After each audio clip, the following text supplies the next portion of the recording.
Seluruh ruangan tidak hanya perempuan, bahkan laki-lakinya ikutan ngejerit. Saya bilang, ngapain laki-lakinya ikutan ngejerit? Iya, bismillahirrahmanirrahim. Perkenalkan, nama saya Yunda Faisyah. Sebenarnya nama saya Yunda Pratiwi, Bu. Faisyah itu adalah nama pemberian guru. Faisyah itu artinya fasih. Karena dari 2017 saya sudah berdakwah di Kota Medan. Saya berdakwah dari mulai bangku kuliah semester 5. Jadi ikut komunitas Islam, dulu di Medan itu namanya Yuk Ngaji, Bu. Tahu, Bu?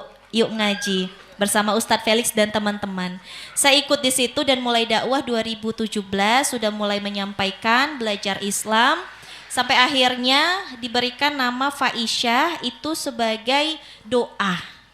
Karena Faisyah itu artinya perempuan yang fasih. Mudah-mudahan jadi doa lisan yang Allah berikan ini fasih untuk menyampaikan kebenaran Islam. Amin ya rabbal alamin. Alhamdulillah saya lahir 12 Desember 1996. Kalau yang mau ngasih kado silahkan, Bu, pas ulang tahun. Jadi saya kelahiran 96. Kalau Ko Denis kelahiran 91, jadi jarak saya dengan suami itu 5 tahun, Bu. Ya cukuplah, normal lah ya. Nah kemudian saya menikah itu pada saat usia saya 22 tahun dengan beliau. Pada saat itu beliau usianya 26 tahun ya sayang. 26 tahun. 27 ya, jalan 27. Alhamdulillah menikah 19 Oktober 2019. Tuh, aku ingat, kamu ingat gak? Alhamdulillah sudah menikah 3 tahun dan alhamdulillah Allah masih menguji kami belum memberikan keturunan. Mohon doanya bunda-bunda, semoga dari wasilah doa bunda-bunda Allah menganugerahkan keturunan yang solih-solihah insyaallah. Alhamdulillah bertemu di tempat terbaik, di mana tempat itu tempat kami menuntut ilmu, yaitu Darut Tauhid. Pertama kali saya ketemu beliau itu di Darul Hajj Darut Tauhid pada saat musyawarah kerja nasional seluruh santri dikumpulkan. Saya mewakili cabang Medan, Ko Denis mewakili cabang Surabaya. Beliau telah lebih dulu menempuh pendidikan kader dakwah di pesantren Darut Tauhid Pusat dan saya pendidikannya di Darut Tauhid cabang Medan. Alhamdulillah pada saat itu saya berangkat, Bu, dari Medan ke Bandung. Tapi sebelum saya berangkat sebenarnya sudah ada mak comblangnya. Gitu ya. Sudah ada mak comblangnya. Jadi pada saat itu qadarullah teman dekat beliau, sahabat beliau bernama Rangga itu dipindah tugaskan dari pusat ke Medan, Bu. Ya, jadi beliau datang ke Medan itu buat jadi santri karya ya di sana, bareng-bareng sama saya di Medan. Pada saat itu beliaulah yang punya inisiatif untuk menjodohkan kita berdua. Padahal kita berdua itu tidak pernah punya keinginan, harapan atau cita-cita untuk bersama. Tidak ada kepikiran sama sekali saya menikah dengan Ko Denis Lim dan begitu pun sebaliknya. Pada saat itu beliau menjodohkan. Jadi beliau ngasih foto Ko Denis ke saya.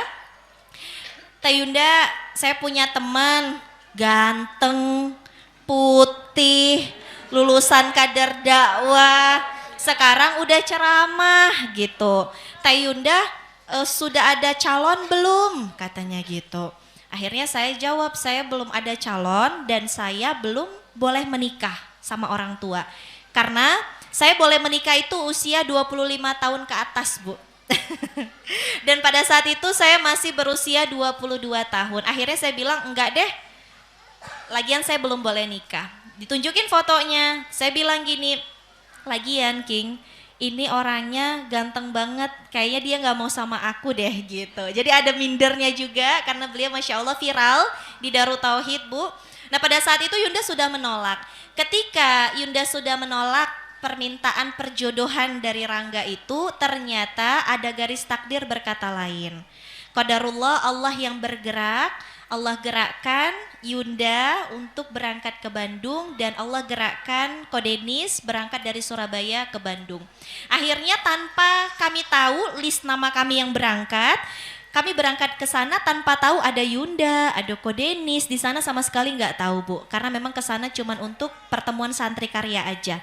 Pada saat itu saya sudah berada di ruangan rapat, semua santri sudah berkumpul, hanya satu orang yang belum berkumpul. Siapakah dia Bu? Kodenis, beliau telat, seharusnya sudah dihukum ya. Gitu. Pada saat itu rapat sudah mulai, AA Deda, adiknya AA, itu sudah mulai menyampaikan. Qadarullah ada suara pintu diketuk, Assalamualaikum, seluruh mata tertuju pada beliau. Seluruh ruangan tidak hanya perempuan, bahkan laki-lakinya ikutan ngejerit. Saya bilang, ngapain laki-lakinya ikutan ngejerit? Gitu, ya Allah. Iya, sampai ternyata saya baru paham ketika saya menikah sama beliau. Kemarin kami habis safari dakwah di Jambi. Mungkin kalau perempuan ngelihat beliau teriak itu biasa, normal. Tapi saya lihat kemarin ada laki-laki nyamperin beliau, salaman, itu sampai tangannya, gitu Bu. Saya bilang, kenapa Mas? Saya bilang gitu, sehat? Nah, ternyata itu kejadian waktu di Darut Tauhid juga gitu, seluruh mata melihat ke belakang karena Allah uji beliau, secuil mungkin ketampanannya sedikit mengambil dari Nabi Yusuf alaihissalam. Ya, amin. Dan ujiannya pasti tentu berat, dengan ujian ketampanan, popularitas, dikenal orang, dieluh-eluhkan orang, pasti berat untuk ujian hati. Pada saat itu semua mata memandang beliau. Satu-satunya orang yang mungkin biasa aja, siapa Bu? Saya malah bilang dalam hati gini, kenapa sih heboh-heboh, yang ganteng kan banyak, saya bilang.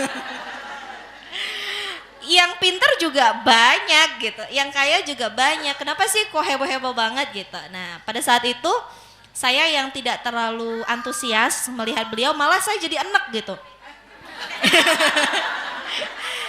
Kenapa ya kok dieluluhkan banget, perasaan biasa aja gitu ya, mungkin beda kali matanya ya Bu ya, beda selera kali apa gimana.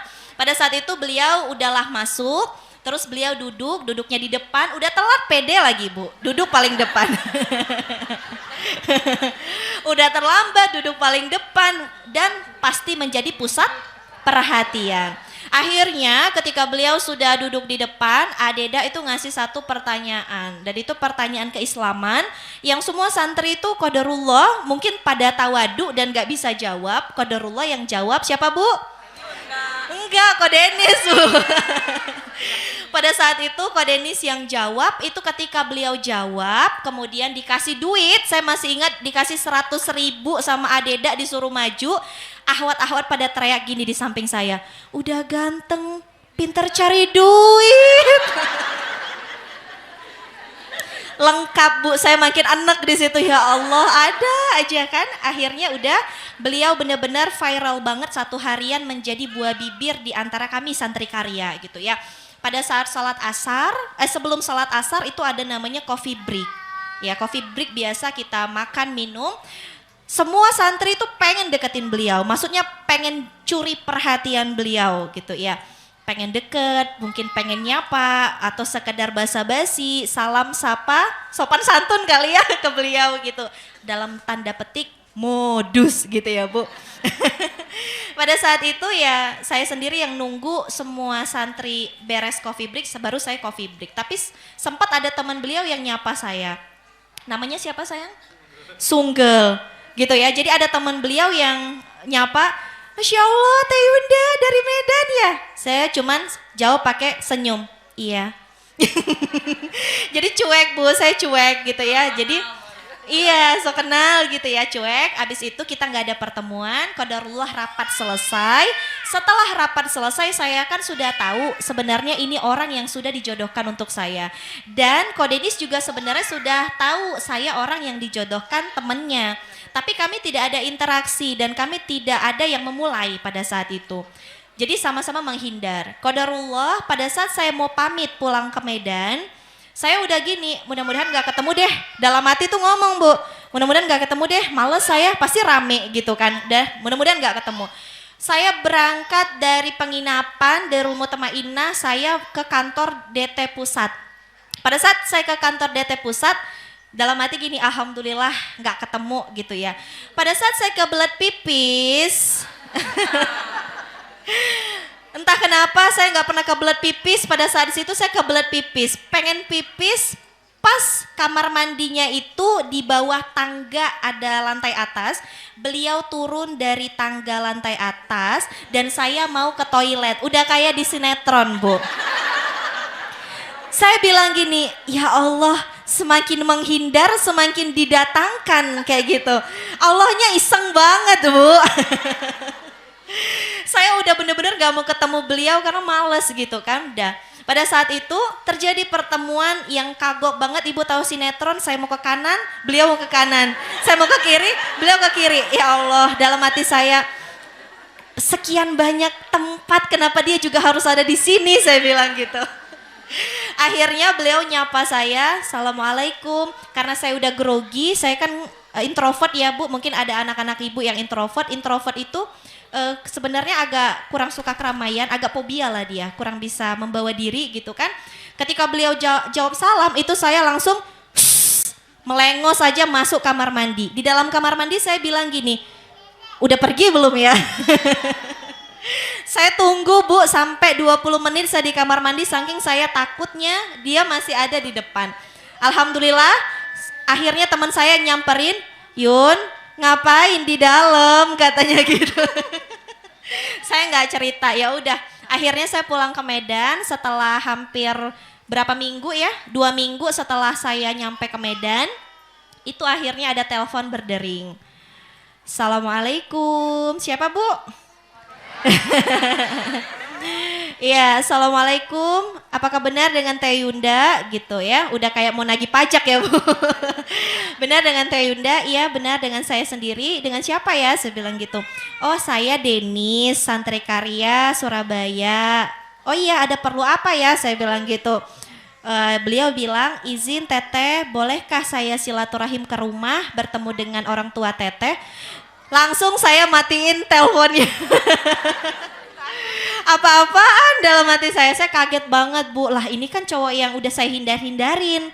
Kalau katanya jodoh Bu, mau menghindar gimana pun pasti ketemu. Kalau katanya nggak jodoh, mau nempel kayak lepet pasti berpisah. Itulah jodoh. Keajaiban jodoh tuh luar biasa. Saya udah ngehindar banget.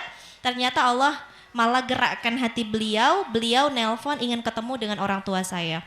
Pada saat itu saya jawab, Kang, kalau misalnya kamu ke Medan, saya kan tahu ya Bu, Santri Karya gajinya berapa gitu. Kasian gitu, takutnya tabungannya terkuras. Karena kalau naik pesawat dari Surabaya ke Medan itu pulang balik aja udah bisa 4 jutaan ya Bu ya, 4 juta 5 itu juta. 5 juta bolak-balik. 5 juta bolak-balik, jadi saya mikir, duh saya tahu gajinya berapa gitu ya, jadi asa kasihan gitu. Ya udah saya bilang, Kang kayaknya kalau memang serius kita tukaran CV lewat perantara musrifah saya aja. Takutnya saya tidak seperti yang kamu cari, saya bilang gitu. Akhirnya beliau setuju. Sudah singkat cerita pertemuan pertama itu di Darul Hajj, Darul Tauhid. Pertemuan kedua pada saat beliau datang ke Medan, Nazor. Pada saat Nazor yang uniknya adalah bapak saya itu dari saya kecil itu galak Bu. Saya dari dulu nggak punya temen cowok karena bapak saya selalu ngasah golok kalau ada temen cowok datang ke rumah gitu. Jadi dulu kan kalau misalnya zaman-zaman kuliah tuh kan sering kerja kelompok ya Bu. Nah teman-teman saya tuh selalu males kalau udah kerja kelompoknya ke rumah saya. Karena mungkin males ketemu sama bapak gitu ya. Padahal kerja kelompok tuh ramean, ada perempuan, ada laki-laki, rame, ada 5 orang. Nah pada saat itu ketika ada laki-laki, bapak saya banyak halaman di rumah, banyak ruangan di rumah, dia milih ngasah golok di depan pintu kamar mandi. Yang pasti akan dilalui oleh orang-orang. Ya pada saat itu ya saya benar-benar bapak itu sulit sekali menerima orang. Qadarullah pada saat Kodenis ke rumah, beliau mau dengerin kisahnya dan beliau tertarik dengan pengalaman hidup beliau. Beliau cerita dulu pernah di Thailand, pernah jadi bandar judi dan akhirnya memilih meninggalkan dunia demi untuk belajar Islam, pengen dakwah. Akhirnya mungkin itu menjadi sesuatu hal yang luar biasa bagi orang tua karena mendingan jadi mantan preman daripada mantan Ustadz gitu ya Bu, mendingan seperti Umar bin Khattab yang dulunya pemabuk, dulu pernah hampir mau bunuh Rasul, tapi sekarang makamnya terbaring di samping makam Rasul. Jadi mendingan dulunya buruk, sekarangnya baik daripada kebalikan gitu. Akhirnya singkat cerita pada saat pertemuan kedua di rumah saya, awalnya itu cuma niatnya nazar, melihat. Saya pengen lihat beliau, saya pengen tahu bacaan Quran beliau, apakah benar ini orangnya, apakah benar sesoleh yang orang-orang bilang, kan gitu. Ada guru-guru saya juga di situ, nanya-nanya beliau. Pada saat nazar, bapak saya nanya, ketika bapak saya udah suka, biasanya kalau orang tua udah suka, orang tua ngebet kan. Orang tua saya bilang gini, jadi kapan rencananya mau acaranya gitu kata orang tua saya. Kok Denis bilang, malam ini pun saya siap katanya gitu. Wow, saya bilang ya nggak gitu juga dong kan. Akhirnya setelah itu jatuh khitbah, pada saat nazar jatuh khitbah, pertemuan kedua, pertemuan ketiga kita akan nikah. Jadi cuman 3 kali bertemu beliau sudah saya sah menjadi istrinya beliau. Begitu Bu, wallahu alam bisawab. Jadi proses pernikahan itu benar-benar menyandarkan saya pada satu keyakinan, jodoh itu bukan yang dekat, tapi yang dimudahkan. Karena benar-benar proses kita itu Allah mudahkan. Jadi buat teteh-teteh, bunda-bunda yang punya anak perempuan, ketika kita istikharah, jawaban dari istikharah kita itu tidak melulu dalam bentuk mimpi. Tapi bisa jadi dimudahkannya dalam proses itu merupakan jawaban dari doa istikharah kita. Karena memang ketika kita berproses itu kayak air mengalir lancar. Orang tua yang awalnya susah, Allah bolak-balikan hatinya. Guru-guru yang awalnya meragukan beliau, sampai Guru Yunda bilang, "Adek tahu kan Thailand itu seperti apa? Tahu kan dunia di Thailand malamnya itu seperti apa?" Iya tahu, tapi nggak apa-apa, mendingan dia sudah menjadi baik dan meninggalkan masa lalunya daripada orang baik lalu berubah menjadi buruk.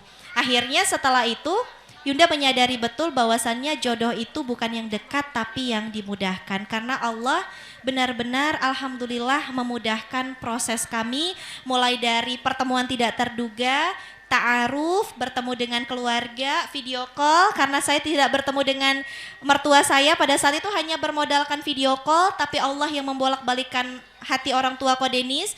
Karena Ko Denis ini banyak banget calonnya Bu, saya sampai bingung. Waktu saya nikah banyak banget ternyata yang patah hati, orang Bogor kan gitu. Jadi banyak banget sebenarnya, kayak awalnya tuh kayak tantenya, kenapa ya? Saya sampai nanya, kok tante mandang saya kok gitu ya gitu. Ternyata ada ceritanya, dulu tantenya pengen jodohin beliau sama kenalannya dokter. Ternyata qadarullah jodohnya kan sama saya, makanya kayak mandang saya kayak gimana gitu. Jadi beliau nih banyak banget Bu, yang dokter lah, yang selebgram lah, yang artis lah, yang orang Thailand lah, banyak lah Bu yang sudah dijodohkan jadi fitnah gitu ya. Akhirnya malah menikah dengan wanita kampung. Saya kelahiran Pematang Siantar, Kota Medan, Sumatera Utara. Beliau memilih wanita yang sangat jauh. Mudah-mudahan wanita yang jauh ini bisa bareng-bareng bersama beliau di jalan dakwah insyaallah. Amin ya rabbal alamin. Itu Bu, apalagi Bu? Apalagi kira-kira? Bilang cintanya. Kita nggak ada pakai sesi nembak menembak, nggak ada Bu, nggak ada sama sekali, nggak ada sesi nembak menembak, karena cinta itu tumbuh seiring rumah tangga itu berjalan. Ya si ibu buat diskusi sendiri, sok tanya sini Bu. Jadi nggak kayak anak-anak pada umumnya yang menyatakan cinta atau mungkin seperti happy engagement lamaran, kami nggak ada Bu. Maksudnya kami langsung gitu ya, langsung akad udah selesai, bener-bener prosesnya singkat. Tapi ketika ada yang bertanya, terus Teh Yunda cintanya gimana gitu kan, ada yang nanya, apakah Teh Yunda sudah jatuh cinta duluan sama Ko Denis atau apakah Ko Denis sudah jatuh cinta duluan sama Teh Yunda? Maka jawabannya dua-duanya tidak saling jatuh cinta Bu. Karena bagi kami cinta itu adalah sesuatu yang bisa tumbuh. Cinta itu jangan jatuh cinta, karena kalau jatuh cinta sakit, namanya jatuh ya sakit. Tapi bangun cinta. Jadi kami dalam rumah tangga ini berusaha untuk belajar membangun cinta itu. Karena awal menikah itu mudah-mudahan niatnya karena Allah, dipersatukan ingin berada di jalan Allah, dan tujuannya adalah ridhonya Allah. Mudah-mudahan dibersamakan sampai surganya Allah. Hanya bermodalkan itu saja kami saling menerima antara satu dengan yang lain. Bermodalkan visi misi beliau, ketika saya tanya kamu pengennya pernikahan yang seperti apa, tujuan menikahnya buat apa, beliau jawab sederhana, saya cari perempuan satu aja yang nurut. Karena perempuan itu kalau dia nurut dia bisa dibentuk, betul nggak Bu? Perempuan itu kuncinya di imamnya, imamnya soleh, ahwatnya nurut, insya Allah solehah, bisa dibentuk. Ya, beliau bilang saya cuma cari satu ahwat yang nurut. Jadi buat mungkin anak laki-laki kita kalau cari perempuan cari aja yang nurut, karena kalau dia nurut insya Allah bisa dibentuk. Nah kemudian setelah itu beliau bilang tujuan saya menikah adalah saya mencari partner dakwah. Nah ketika saya tanya sama diri saya pribadi, kamu cari laki-laki yang seperti apa?